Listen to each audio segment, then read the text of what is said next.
मंगलम भगवान विष्णु मंगलम गरुड़ध्वज मंगलम पुंडरीकाक्ष मंगलाय तनोहरि। गौरी पुत्र गजानन की जय, बांके बिहारी की जय, हर हर महादेव।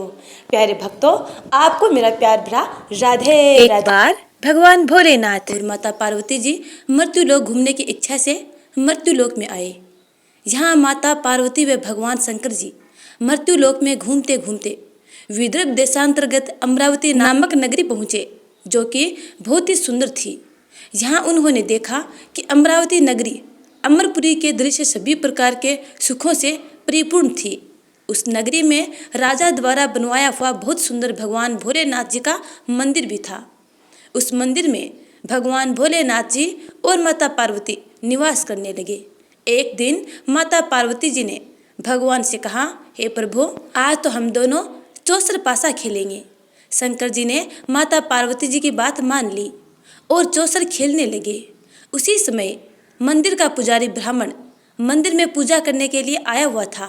माता ने ब्राह्मण को देखकर एक प्रश्न किया कि पुजारी जी बताओ कि इन बाजी में दोनों में से किसकी जीत होगी और किसकी हार होगी। ब्राह्मण ने बिना सोचे समझे कहा कि भगवान भोलेनाथ ही जीतेंगे। कुछ समय बाद बाजी समाप्त हुई और माता पार्वती जी की विजय हो गई।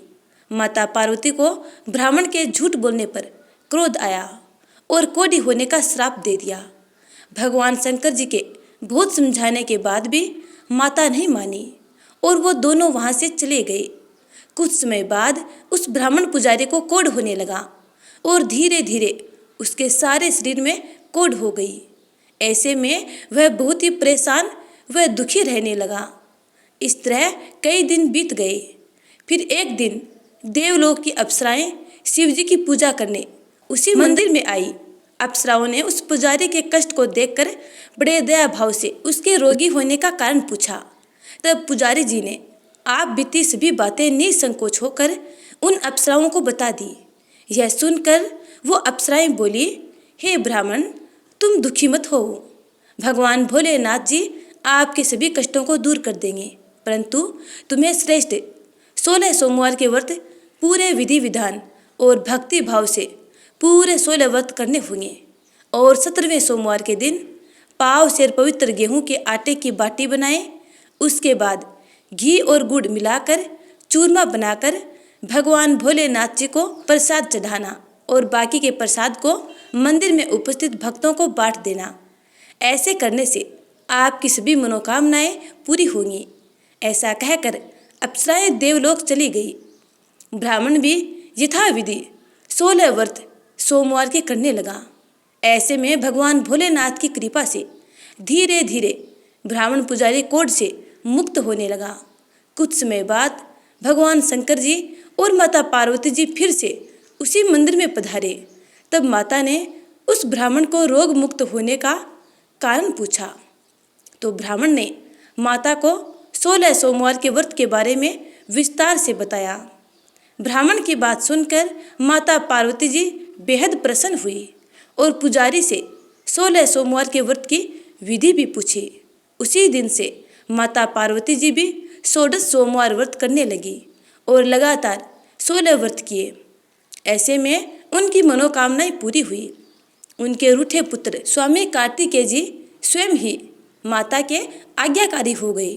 फिर एक दिन कार्तिकेय को अपना विचार परिवर्तन होने का रहस्य जानने की इच्छा हुई और वह अपनी माता के पास आए और बोले कि आपने ऐसा क्या उपाय किया जिससे मेरा मन आपकी ओर आकर्षित हो गया। तब माता पार्वती जी ने उन्हें 16 सोमवार कथा सुनाई। तब कार्तिकेय ने अपनी माता से कहा, इस व्रत को मैं भी करूँगा, क्योंकि मेरा प्रिय मित्र ब्राह्मण दुखी दिल से प्रदेश गया है।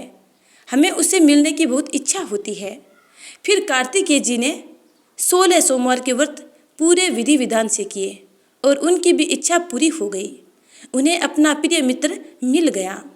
तब उसके मित्र ने इस आकस्मिक मिलन का भेद कार्तिकेय जी से पूछा, तो वे बोले, हे मित्र, हमने तुम्हारे मिलने की इच्छा से 16 सोमवार के व्रत किए थे।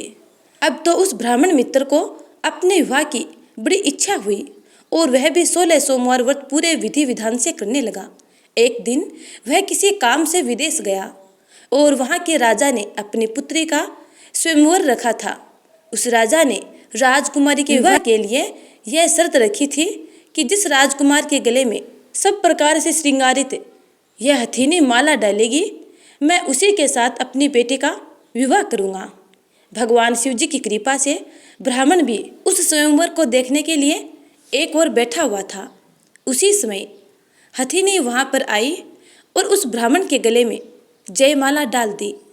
इस तरह राजा की प्रतिज्ञा के अनुसार बड़ी धूमधाम के साथ अपनी पुत्री का विवाह उस ब्राह्मण के साथ पूरे विधि विधान से कर दिया और उसे बहुत सारा धन देकर ससमान संतुष्ट किया और वो दोनों सुखपूर्वक जीवन व्यतीत करने लगे। एक दिन उस राजकुमारी ने अपने पति से पूछा कि हे प्राणनाथ, आपने ऐसा कौन सा पुण्य किया है जो हथिनी ने सभी राजकुमारों को छोड़कर आपके गले में जयमाला डाल दी। तब ब्राह्मण बोला, हे प्राण प्रिय, मैंने अपने मित्र कार्तिकेय जी के कथनानुसार 16 सोमवार का व्रत किया था, जिसके प्रभाव से मुझे तुम जैसी रूपवान पत्नी मिली है। इस व्रत की महिमा सुनकर राजकन्या को बड़ा आश्चर्य हुआ और वह भी पुत्र कामना के लिए 16 सोमवार व्रत करने लगी और भगवान भोलेनाथ से पुत्र कामना की प्राप्ति करने लगी। शिव जी की कृपा से कुछ समय बाद उसके गर्भ से एक अति सुंदर सुशील धर्मात्मा और विद्वान पुत्र उत्पन्न हुआ। वह ब्राह्मण और उसकी पत्नी दोनों उस पुत्र को पाकर बहुत ही प्रसन्न हुए और उसका लालन पालन भली प्रकार से करने लगे। जब वह लड़का बड़ा हुआ और समझदार हुआ तो एक दिन अपनी माता से प्रश्न किया कि माता, आपने ऐसा कौन सा पुण्य किया जो आपको मेरे जैसा पुत्र प्राप्त हुआ। पुत्र की बात सुनकर उस राजकुमारी ने अपने द्वारा किए गए 16 सोमवार व्रत की कथा और पूरे नियमों के बारे में उसे बताया। उस लड़के ने इस व्रत को सब तरह से मनोरथ पूर्ण करने वाला सुनकर उसके मन में राज्याधिकार पाने की इच्छा हुई। उस लड़के ने उसी दिन भगवान शिव जी को प्रसन्न करने के लिए 16 सोमवार के व्रत पूरे नियमों से करने लगा। एक दिन दूसरे देश के राजा के दूत ने आकर उसको उनकी राजकुमारी के लिए चुना और उसे अपने साथ ले आए और राजा ने अपनी राजकुमारी का विवाह उसके साथ कर दिया। धीरे धीरे राजा वृद्ध हो गया और उसके लिए राजकाज संभालना मुश्किल हो गया। उसने अपने दामाद का राज्य तिलक कर दिया और वहाँ का राजा घोषित कर दिया। इस तरह ब्राह्मण पुत्र राजा बनकर भी यह व्रत करता रहा। जब 17वां सोमवार का व्रत आया तो उसने अपनी रानी से सभी सामग्रियों सहित भगवान भोलेनाथ जी के मंदिर में आने को कहा, किंतु रानी मंदिर में नहीं आई और उसने अपने दास दासियों को पूजा की सामग्री लेकर मंदिर भेज दिया। राजा ने पूरे विधि विधान से भगवान शिव जी की पूजा की। जब वह वहाँ से जाने लगा तो उसने सुना कि आकाशवाणी से एक आवाज़ आई और उसने कहा, हे राजा, अपनी इस रानी को राजमहल से निकाल दे, नहीं तो ये तेरा सर्वनाश कर देगी। इस वाणी को सुनकर राजा आश्चर्य में पड़ गया और उसने तुरंत मंत्रियों की बैठक बुलाई और आप बीती सुनाई। मंत्री आदि सभी बड़े विस्मय और दुख में डूब गए, क्योंकि जिस कन्या के साथ राज्य मिला है, राजा उसी को राज्य से निकालने का जाल रच रहा है। यह कैसे हो सकेगा। अंत में राजा ने अपनी रानी को राजमहल से निकाल दिया। रानी दुखी हृदय से अपने भाग्य को कोसती हुई अपने राज्य से बाहर चली गई। बिना चप्पलों के और फटे वस्त्र पहने भूखी प्यासी धीरे धीरे चलकर एक नगर में जा पहुंची। उस नगर में एक बुढ़िया रोज सूत काट कर बेचने जाती थी। रानी की करुण दशा देख बुढ़िया बोली, तू मेरे साथ चल, मेरे सूत बिकवा दे, मैं वृद्ध हूँ, भाव नहीं जानती। यह सुनकर रानी बुढ़िया के सिर से सूत की गठरी उतारकर अपने सिर पर रख ली। अचानक से आंधी आई और बुढ़िया के सभी सूत हवा में उड़ गए। बेचारी बुढ़िया बहुत पछताई और रानी से कहा कि दूर रहना मेरे से। अब रानी एक तेली के घर गई और काम मांगने लगी कि अचानक से उस तेली के सभी मटके शिवजी के प्रकोप से चटक गए। ऐसी दशा देखकर उस तेली ने रानी को अपने घर से निकाल दिया। इस प्रकार रानी अत्यंत दुख पाती हुई एक नदी के तट पर गई तो देखा कि नदी अचानक सूख गई। उसके बाद रानी एक वन में गई। वहां जाकर उसने एक सरोवर देखा और वह पानी पीने के लिए सरोवर की सीढ़ी उतरी और पानी पीने के लिए जैसे ही अपने हाथों को आगे बढ़ाया तो देखा कि सरोवर का पानी नील कमल के सदृश जल असंख्य कीड़ों में गंदा हो गया, यानी उस जल में कीड़े ही कीड़े पनपते दिखाई दिए। रानी ने अपने भाग्य का दोषारोपण करते हुए उस सरोवर का जल पीकर अपनी प्यास बुझाई। आराम करने के लिए एक पेड़ की शीतल छाया में विश्राम करने के लिए लेटी तो देखा उस पेड़ की सभी पत्तियां झड़ गई। ऐसे में रानी जिस पेड़ के नीचे जाती उसी पेड़ की पत्तियां अपने आप झड़ जाती। वन, सरोवर और पेड़ों की ऐसी दशा देखकर गाय चराते हुए ग्वालों ने अपने गुसाई यानी स्वामी जी से सभी बातें बता दी। गुसाई जी के आदेशानुसार ग्वाले रानी को पकड़कर गुसाई जी के पास ले आए। रानी की मुख कांति और शरीर शोभा देखकर गुसाई जी जान गए कि यह कोई विधि की गति की मारी कुलीन अबला है। ऐसा सोचकर गुसाई जी ने रानी से कहा कि हे पुत्री, मैं तुमको पुत्री समान रखूंगा। तुम मेरे आश्रम में ही रहो और मैं तुम्हें किसी प्रकार का कष्ट नहीं होने दूंगा। गुसाई जी से ऐसे वचन सुनकर रानी को थोड़ी धीरज मिली और वह आश्रम में ही निवास करने लगी।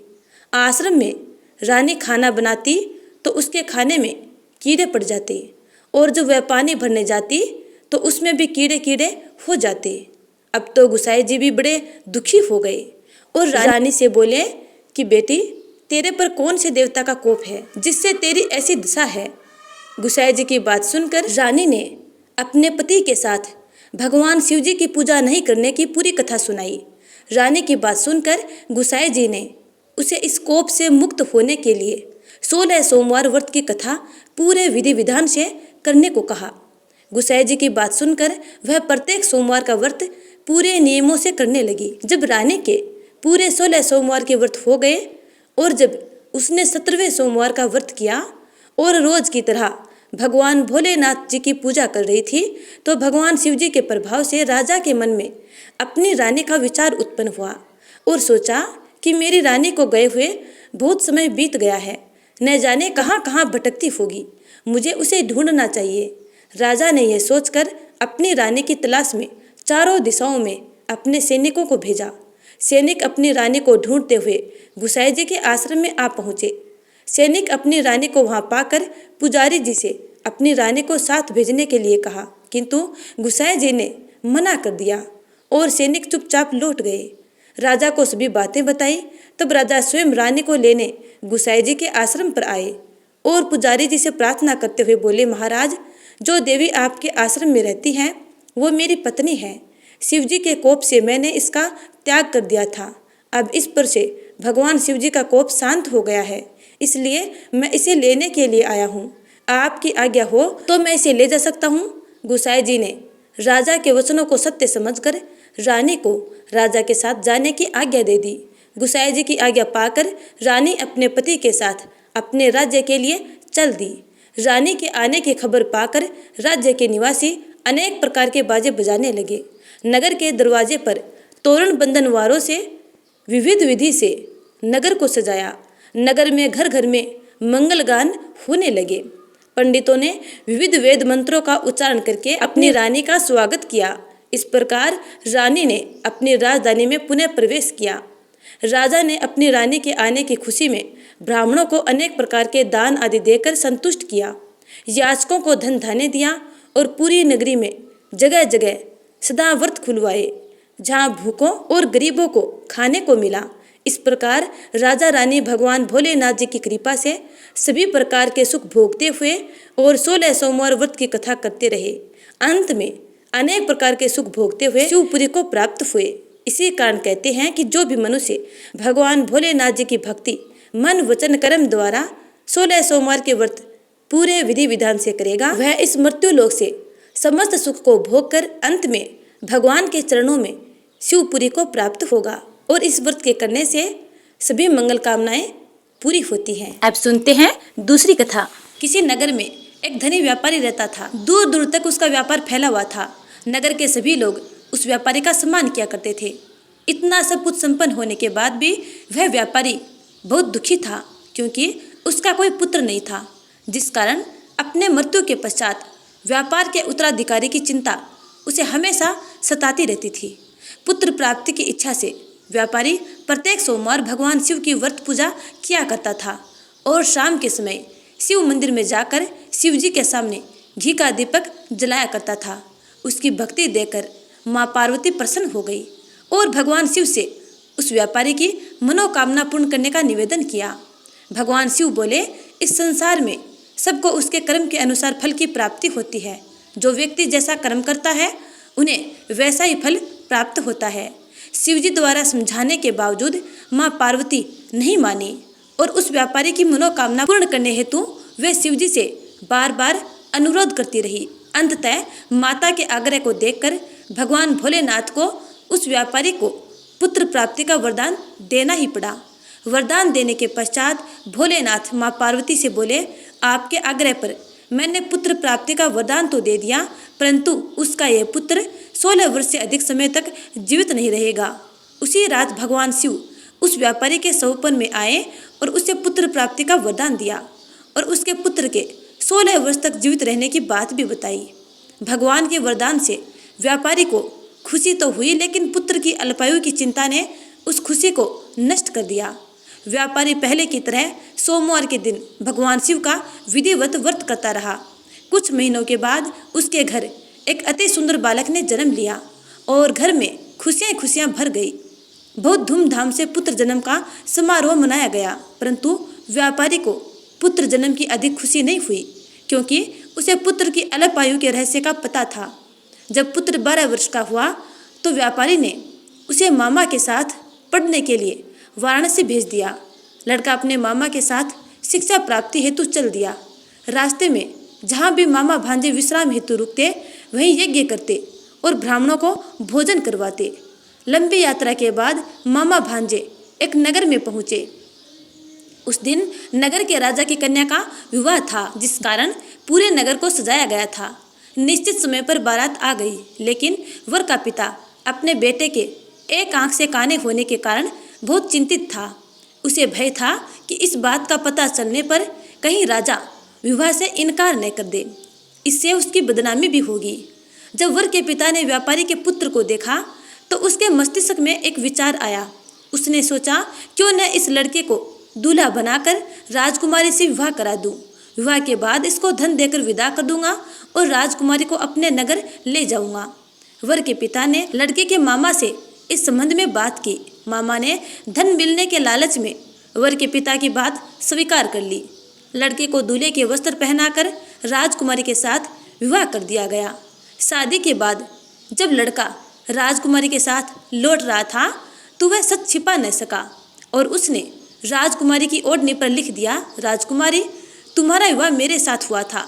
मैं तो वाराणसी पढ़ने के लिए जा रहा हूँ और अब तुम्हें जिस नव युवक की पत्नी बनना पड़ेगा वह एक आंख से काना है। जब राजकुमारी ने अपनी ओढ़नी पर लिखा हुआ पढ़ा तो उसने काने लड़के के साथ जाने से इनकार कर दिया। राजा को जब ये सब बातें पता लगी तो उसने राजकुमारी को महल में ही रख लिया। उधर लड़का अपने मामा के साथ वाराणसी पहुंच गया और गुरुकुल में पढ़ना शुरू कर दिया। जब उसकी आयु 16 वर्ष की हुई तो उसने यज्ञ किया। यज्ञ की समाप्ति पर ब्राह्मणों को भोजन कराया और खूब अन्न वस्त्र दान दिए। रात को वह अपने शयन कक्ष में सो गया। शिव के वरदान के अनुसार शयन अवस्था में ही उसके प्राण पखेरु उड़ गए। सूर्योदय पर मामा मृत भांजे को देखकर रोने पीटने लगा। आसपास के लोग भी एकत्र होकर दुख प्रकट करने लगे। लड़के के मामा के रोने विलाप करने के स्वर समीप से गुजरते हुए भगवान शिव और माता पार्वती ने भी सुने। माता पार्वती ने भगवान शिव से कहा, प्राणनाथ, मुझे इसके रोने के स्वर सहन नहीं हो रहे हैं। आप इस व्यक्ति के कष्ट को अवश्य दूर करें। भगवान शिव ने माता पार्वती के साथ अदृश्य रूप से समीप जाकर देखा तो भोलेनाथ ने माता पार्वती से कहा, यह तो उसी व्यापारी का पुत्र है जिसे मैंने 16 वर्ष की आयु का वरदान दिया था। इसकी आयु पूरी हो गई है। माँ पार्वती ने फिर भगवान शिव से निवेदन कर उस बालक को जीवन दान देने का आग्रह किया। माता पार्वती के आग्रह पर भगवान शिव ने उस लड़के को पुनः जीवित होने का वरदान दिया और कुछ ही पल में वह जीवित होकर उठ बैठा और मामा भांजे ने भगवान भोलेनाथ और माँ पार्वती का धन्यवाद किया। शिक्षा समाप्त करके लड़का मामा के साथ अपने नगर की ओर चल दिया। दोनों चलते हुए उसी नगर में पहुँचे जहाँ उसका विवाह हुआ था। उस नगर में भी यज्ञ का आयोजन किया। समीप से गुजरते हुए नगर के राजा ने यज्ञ का आयोजन देखा और उसने तुरंत ही लड़के और उसके मामा को पहचान लिया। यज्ञ की समाप्ति पर राजा मामा और लड़के को महल में ले गया और कुछ दिन उन्हें महल में रखकर बहुत सा धन वस्त्र आदि देकर राजकुमारी के साथ उन्हें विदा कर दिया। इधर भूखे प्यासे रहकर व्यापारी और उसकी पत्नी बेटे की प्रतीक्षा कर रहे थे। उन्होंने प्रतिज्ञा कर रखी थी कि यदि उन्हें अपने बेटे की मृत्यु का समाचार मिला तो दोनों प्राण त्याग देंगे। परंतु जैसे ही उन्होंने बेटे के जीवित वापस लौटने का समाचार सुना तो वे बेहद प्रसन्न हुए। उनकी खुशी का ठिकाना न रहा और वे दोनों मित्रों के साथ अपने पुत्र के स्वागत के लिए नगर के द्वार पर पहुंचे। अपने बेटे के विवाह का समाचार सुनकर पुत्र वधू राजकुमारी को देखकर उनकी खुशी का ठिकाना न रहा। उसी रात भगवान शिव ने व्यापारी के स्वप्न में आकर कहा, हे श्रेष्ठी, मैंने तेरे सोमवार के व्रत करने और व्रत कथा सुनने से प्रसन्न होकर तेरे पुत्र को लंबी आयु प्रदान की है। पुत्र की लंबी आयु जानकर व्यापारी बेहद प्रसन्न हुआ।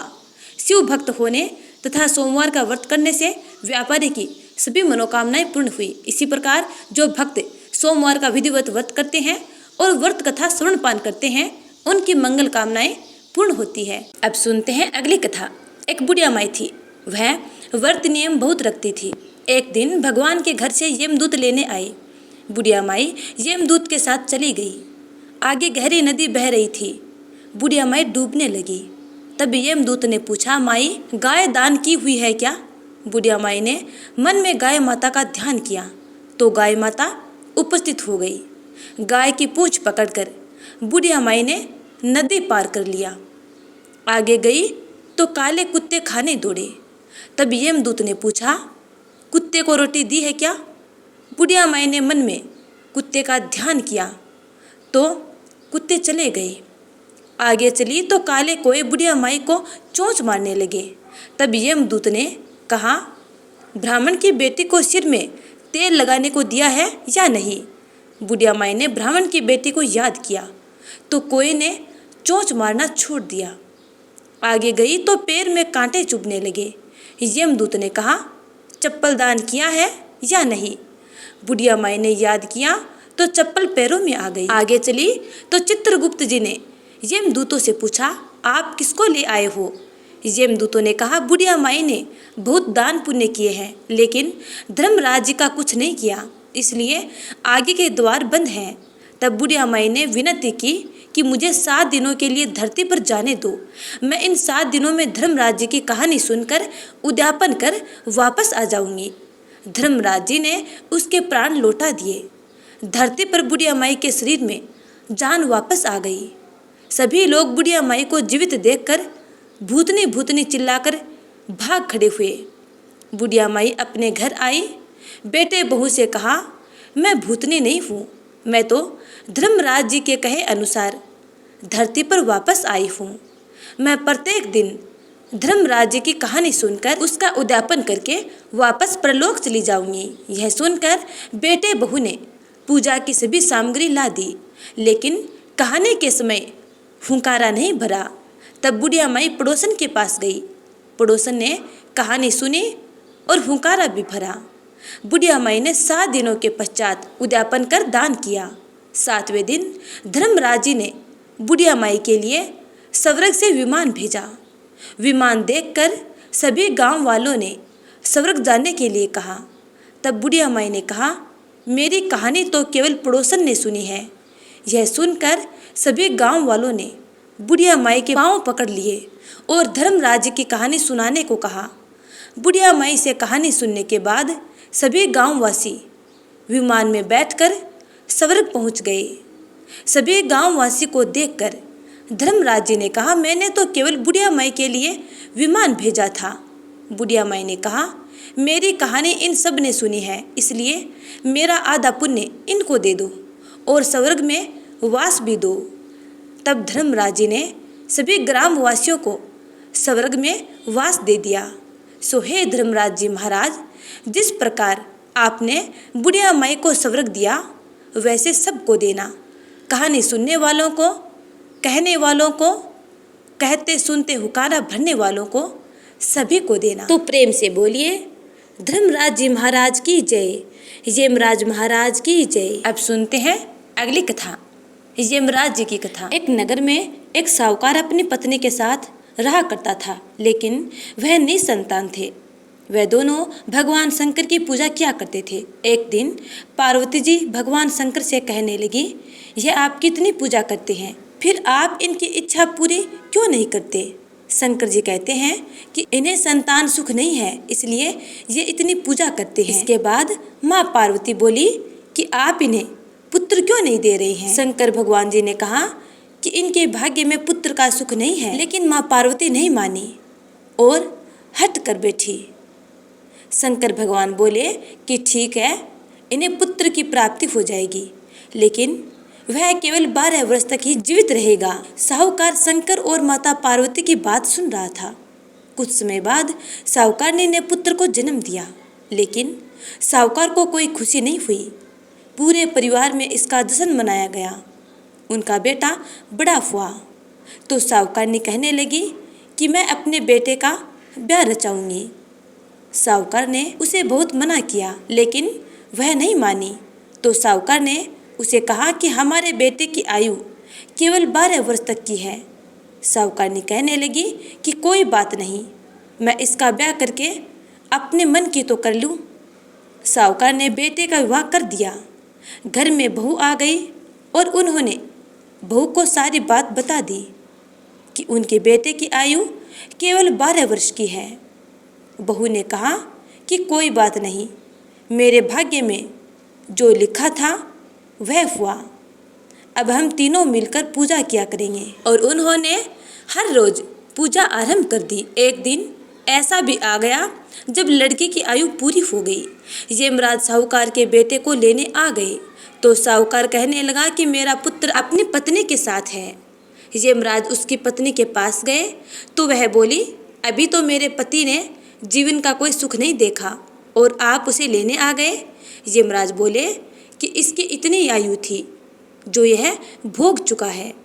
पत्नी ने कहा कि हे भगवान, क्या ऐसा कोई उपाय नहीं है जिससे मेरे पति की आयु बढ़ जाए? यमराज बोले कि यह क्या होता है, लेकिन भगवान बोले कि यमराज का काला कंबल, लोहे का तसला 5.25 रुपये उठा कर रख दे। 1 वर्ष पूरा होने पर ये किसी को दे देना, तुम्हारे पति की आयु लंबी हो जाएगी।